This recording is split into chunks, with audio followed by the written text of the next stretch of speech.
Hello guys, welcome back to Car Obsession and welcome to another walk around. This time I'm joined by the new Ford Mustang Mach E.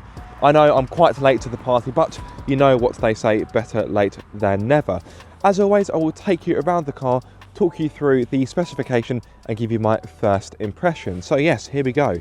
The new Ford Mustang Mach E. Of course, the name has caused a lot of stir in the automotive world because we all know what the Mustang is about. It is a fire-breathing 5-litre V8 monster. And this isn't. This is an electric SUV, so a polar opposite from what a Mustang should be. Now, I'm not going to obsess too much about the name because as much as the name is a bold choice by Ford, they aren't going to change it, so there's no real point in complaining too much. So let's crack on with this car. Now for starters, I think it looks absolutely fantastic. It looks really mean in this absolute black paintwork. Very, very menacing. I love it. I know some of you are quite hung up on the fact it has a Mustang badge, but take that away and I think you've got a really good looking SUV. It's like a coupe and an SUV made sweet, sweet love, and this was the outcome. A very smart looking car. Now, when it comes to prices, there are a few different options you can have. The car you see in front of you, it is the extended range all-wheel drive version. So this is £58,230. Believe it or not, the car you see before you has no options. Normally when I get a car to review, it's normally plastered with options, but no, this car is absolutely standard. So everything you see inside or outside the car comes as standard. So I mentioned a few different choices for the Mustang Mach E. So you can either have it with just rear-wheel drive or, like this car, all-wheel drive. You've also got a choice of batteries as well. You can either have the standard range, which is a 75.5 kilowatt hour capacity battery, or you can have this, which, as I've mentioned, is the extended range, and that has a capacity of 98.8 kilowatt hours.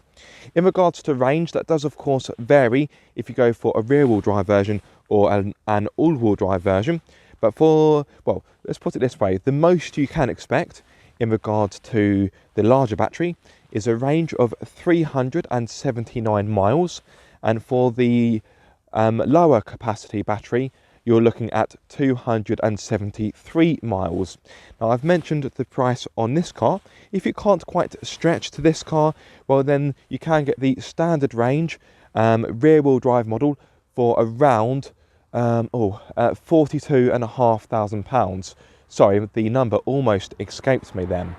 So yes, what do you get as standard on this car? Well, of course you get LED lights all around, tinted rear windows, keyless entry. I've got 19-inch alloys, I believe. For some reason, I've just had a complete brain fart. Hang on.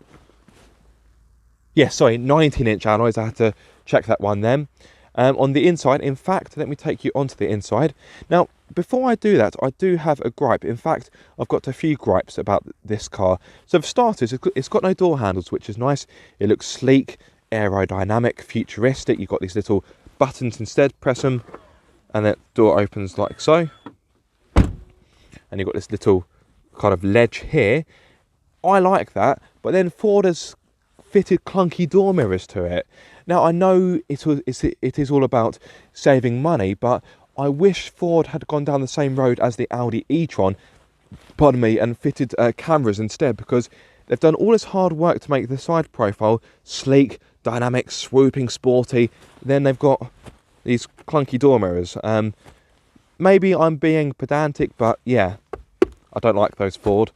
Whilst I'm on the topic of complaints, now this is a bespoke electric SUV which is built from the ground up using the Mustang branding. It costs almost £60,000, and this is the key that comes with it. You would expect a special kind of key fob, but no. I've got the same key as what you would get for a 1 litre Fiesta. So again, Ford, come on. Oh, that's not even in focus, is it? There we go.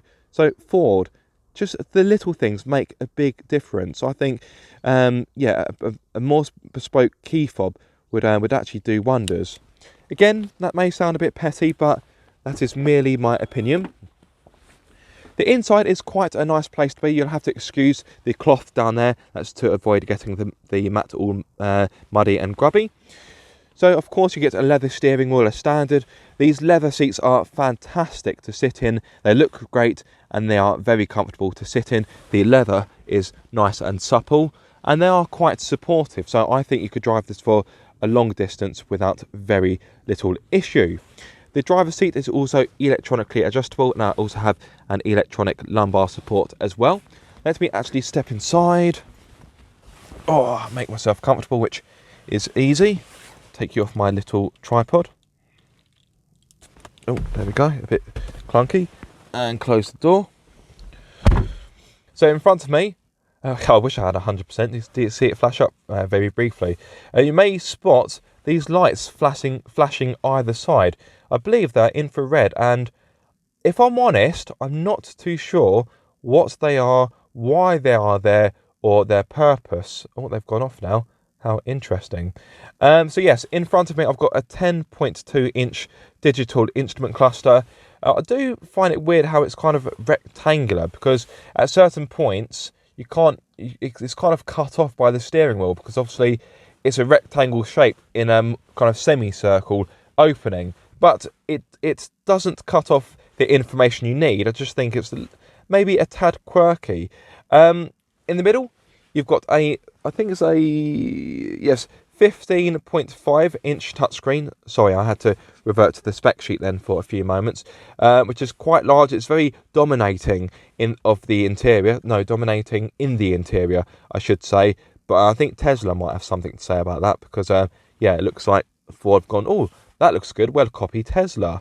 Another thing that I do find a little bit annoying, so I've actually turned the car on.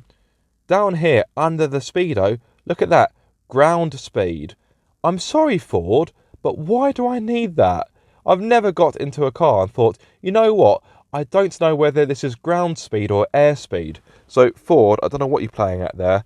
I want to have one more moan before I finish this rant, and that is the driving modes. As you would expect from any modern car, you do get a choice of drive modes. So hit the little Mustang icon up there, well, the little SUV, and I've got 3 modes at my disposal. I have Whisper, Active, and Untamed, which is basically Eco, Normal, and Sport.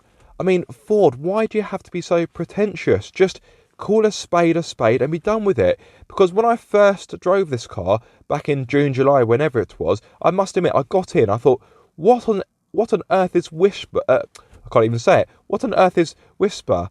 That just has no bearing. Anyway, I'm going into full rant mode, so let's just back away now.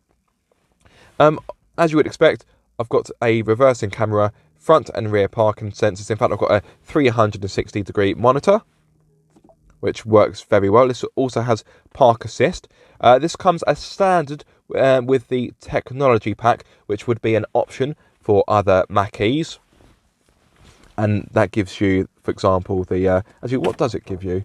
There we go. I'm cheating, I'm sorry. So yeah, the technology pack gives you the lane keeping aid, lane departure warning.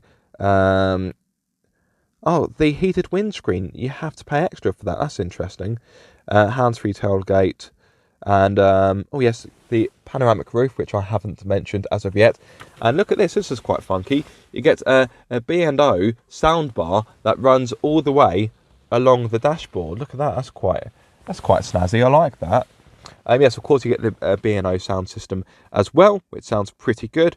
Wireless phone charging pad down here, and you've got even more storage down here. If I bring you down there we go. 2 cup holders in the middle. The door bins are large enough to swallow a 1 litre bottle, and as you can see, there is space left over. I know the driver's door is open. I've just opened it. Stop moaning. You've also got storage underneath here, which can be hidden by using this slider, which, if I'm honest, for a car of this price and a car of this kind of class and ilk, yeah, I would expect a bit more quality. I wouldn't go so far to say it feels cheap, but at the same time, it just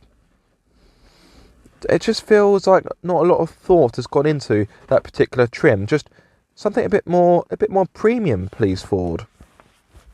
But above all, the interior is not a bad place to be. I think a few people have moaned about the interior quality. And yes, okay, there are some cheaper materials here and there, but for the most part, I would argue it is a nice cabin in which to spend a lot of time in, particularly when you're waiting for it to charge.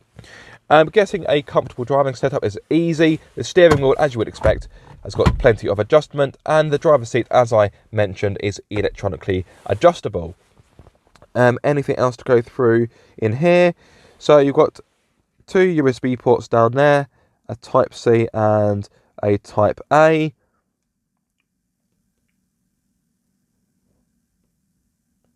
In regard to the touchscreen, of course, you get navigation, Bluetooth, smartphone connectivity, and DAB radio. You also get heated front seats and a heated steering wheel. Sadly, because everything is all controlled via the touchscreen, that also means I've got no proper buttons for the climate control. Regular viewers will know that I really love having proper buttons or dials for the climate control, but no, as you can see, it's all controlled down here, which, if I'm honest, is a bit of a faff to use whilst you're on the move.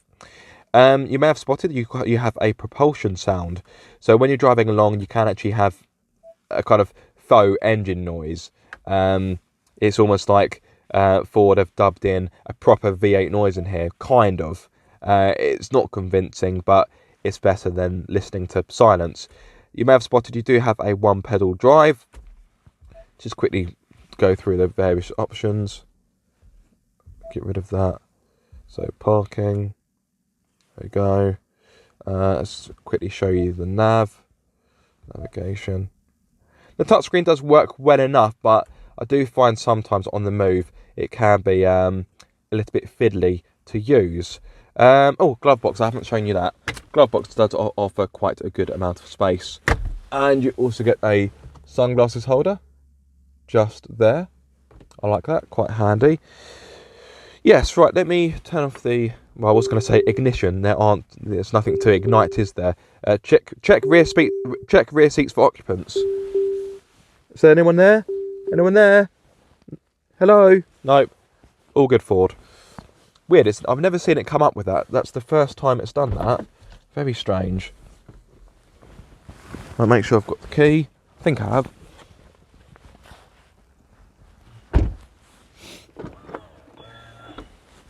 As always, the driver's seat has been set for me. I'm 6'2", so I am, of course, a taller chap. But as you can hopefully see, it looks like I've got a good amount of space in which to step into. So let me do that. Oh, try not to drag any mud into the car. So as you can see, I've got a good amount of knee room. Very good indeed. And let me bring you down here so you can see the leg room. And look at that. Plenty of leg room. So that is good. Well done, Ford.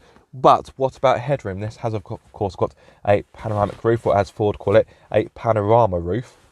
That's a new one on me. And quite often they can eat into headroom.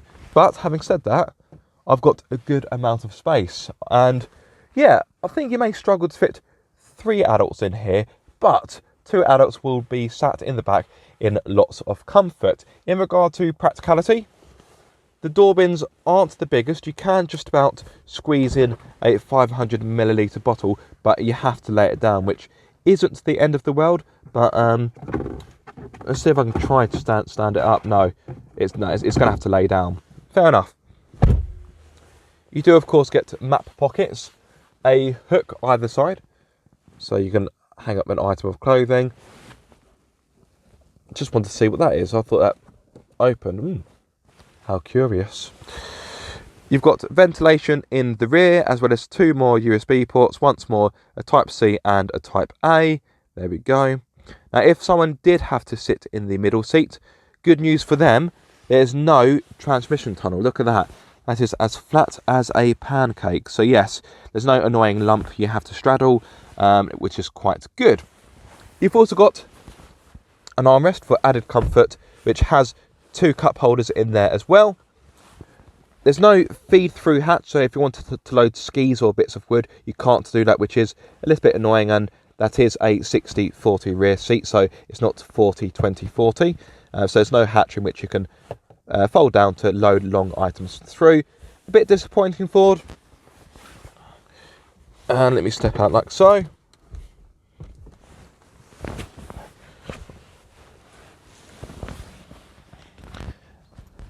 And onto the boot, which is, in all honesty, a bit of a disappointing area, because compared to its rivals, it is rather small. Now, of course, it is filled with my filming crap, but I will cut to a clip where the boot is empty.